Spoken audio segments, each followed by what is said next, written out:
perasaan yang tak terbayangkan, hanya diketahui oleh orang yang merasakannya.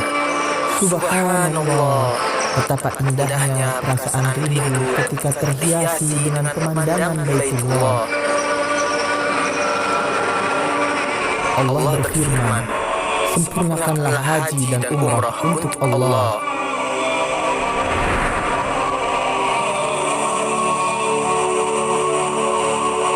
Disunahkan bagi orang yang ingin menunaikan umrah, sebelum dia berniat umrah untuk mandi dan bersuci, mencukur bulu ketiak dan bulu kemaluan, memotong kuku, mewangikan badan tanpa mewangikan pakaian ihram.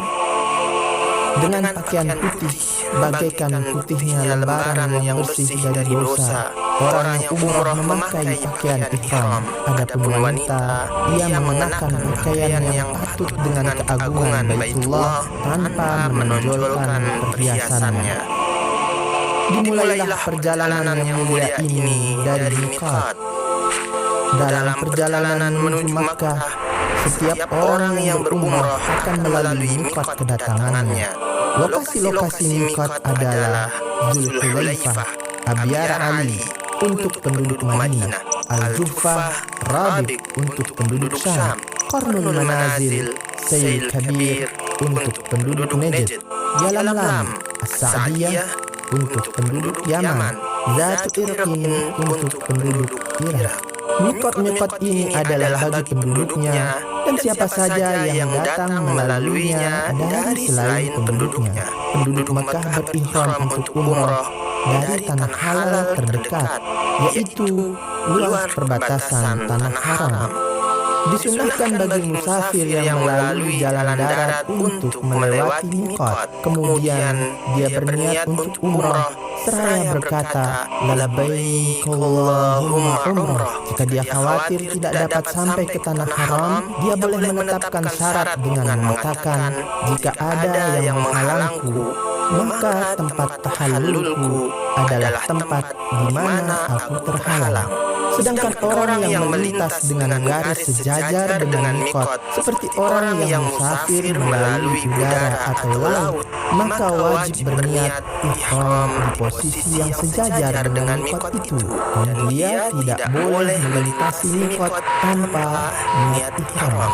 Jika orang yang berumrah sudah berihram, maka ia harus menjauhi hal-hal yang dilarang dalam ihram, yaitu pertama, menggunting atau mencukur rambut atau bulu badan, walaupun sedikit. Kedua, memotong kuku. Ketiga, memakai wewangian pada tubuh atau pada pakaian. Keempat, memakai pakaian yang berjahit bagi laki-laki. Kelima, menutup kepala bagi laki-laki. Keenam, bersetubuh atau melakukan hal-hal yang menjadi permulaannya. Ketujuh, membunuh binatang buruan. Kedelapan, memakai sarung tangan, niqab atau cadar bagi wanita. Kesembilan, melakukan akad nikah atau melamar. Dengan penuh hormat, cinta dan pengagungan, seseorang yang umrah masuk ke Baitullah, ia mendahulukan kaki kanan sebagaimana dianjurkan dalam sunnah dengan mengatakan, ya Allah, sampaikanlah sholawat kepada Rasulullah. Aku berlindung kepada Allah yang Maha Agung dengan wajahnya yang mulia dan kekuasaannya yang azali dari godaan setan yang terkutuk. Ya Allah, bukakanlah bagiku pintu-pintu rahmat-Mu. Ketika ia melihat Ka'bah, ia berhenti mengucapkan talbiyah, lalu menuju ke arah Hajar Aswad untuk memulai tawaf di sana. Disunahkan melakukan iltibak bagi laki-laki, yaitu menjadikan kain atasnya di bawah ketiak kanan dan mengikat bahu kanannya dan menutup bahu kirinya dengan kainnya tersebut. Kemudian dia memulai tawaf dari garis yang sejajar dengan Hajar Aswad sambil memberikan isyarat tangan ke sana dan berkata, Allahu Akbar. disunahkan menyentuh dan mencium Hajar Aswad jika itu tidak menyakiti orang lain. Jika tidak dapat, ia menyentuhnya dengan tongkat atau semisalnya, kemudian mencium tongkat itu. Jika tidak dapat menyentuh dengan tangan atau dengan tongkat dan hanya dapat memberi isyarat, maka tidak perlu mencium sesuatu yang digunakan untuk memberi isyarat itu. Disyaratkan untuk sahnya tawaf, hendaknya orang yang tawaf harus menjaga kesuciannya dari hadas kecil dan hadas besar, karena tawaf itu seperti sholat, hanya saja diperbolehkan berbicara ketika tawaf. Tawaf dimulai dari Hajar Aswad sampai 7 putaran atau pusingan berakhir di Hajar Aswad kembali. Hendaknya ketika tawaf, seseorang memperbanyak zikir dan doa, menjauhi pertengkaran, perdebatan dan canda. Ini adalah tempat yang agung, di mana dosa diampuni, jiwa dibebaskan dari api neraka, dan kebaikan diangkat. Bagi laki-laki disunahkan berjalan cepat pada 3 putaran pertama sesuai kemampuan. Adapun wanita, ia tidak perlu melakukan hal itu. Ketika sejajar dengan rukun yamani, disunahkan menyentuhnya dengan tangan kanan tanpa menciumnya. Jika sulit untuk menyentuhnya, ditinggalkan saja dan lanjutkan tawaf tanpa memberi isyarat kepadanya dan tanpa mengucap takbir. Disunahkan bagi orang yang umroh ketika berada di antara rukun yamani dan Hajar Aswad untuk mengatakan Rabbana atina fid dunya hasanah wa fil akhirati hasanah wa qina adzabannar. Setelah selesai putaran ke-7, dia menutup bahu kanannya dan menuju ke belakang makam Ibrahim, lalu sholat 2 rakaat di sana, jika memungkinkan. Jika tidak memungkinkan, dia dapat sholat di mana saja di Masjidil Haram.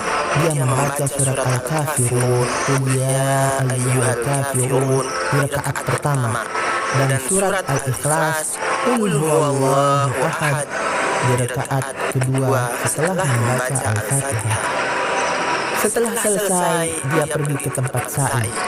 Disunahkan dalam perjalanannya ke tempat sa'i untuk meminum air Zam-Zam.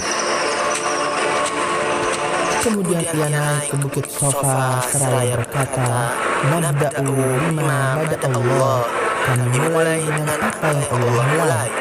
Seraya membaca firman Allah, Inna Sofa wal Marwata min sya'airillah. Sesungguhnya Sofa dan Marwah adalah termasuk dalam syiar-syiar Allah. Kemudian ia menghadap kiblat seraya memuji Allah, bertakbir dan berdoa dengan khusyuk, seraya berkata, La ilaha illallah wahdahu la syarika lah, lahul mulku wa lahul hamdu wa huwa ala kulli syai'in qadir. La ilaha illallah wahdah anjaza wa'dah wa nasara 'abdah wa hazama al-ahzaba wahdah. Dia mengulangi doa itu 3 kali, lalu dia berdoa di antaranya dengan apa yang ia inginkan. Kemudian ia turun dari sofa menuju Marwah sambil berzikir, berdoa dengan doa yang ia inginkan. Bagi laki-laki disunahkan bergegas di antara 2 tanda lampu hijau. Ketika sampai di Marwah, hendaknya berdoa seperti yang dilakukan di sofa, tanpa harus membaca ayat yang membaca di sana. Sehingga dengan demikian dia terhitung telah menyelesaikan 1 putaran dari 7 putaran. Kemudian ia kembali ke sofa dengan cara yang sama. Setiap kali dia berjalan dari sofa ke Marwah atau dari Marwah ke sofa, itu terhitung 1 putaran. Demikian seterusnya sampai naik ke Bukit Marwah di putaran ke-7. Untuk laki-laki, jika ia ingin tahallul, maka dia mencukur habis kepalanya atau memotong pendek. Adapun wanita, cukup menggunting sedikit rambutnya seukuran ujung jari dari rambutnya. Dengan demikian, seluruh larangan umroh sudah halal baginya. setelah selesai mencukur atau memendekkan rambut, berarti dia telah menyelesaikan umrohnya. Tidak ada riwayat bahwa Nabi Shallallahu Alaihi Wasallam sholat 2 rakaat setelah umroh. Jamaah umroh, Anda telah tiba dari tempat yang jauh dan dengan kondisi yang lelah, maka ikutilah petunjuk Nabi Shallallahu Alaihi Wasallam dan menghadaplah kepada Allah dengan doa seraya mengharap agar seluruh amalan Anda diterima olehnya.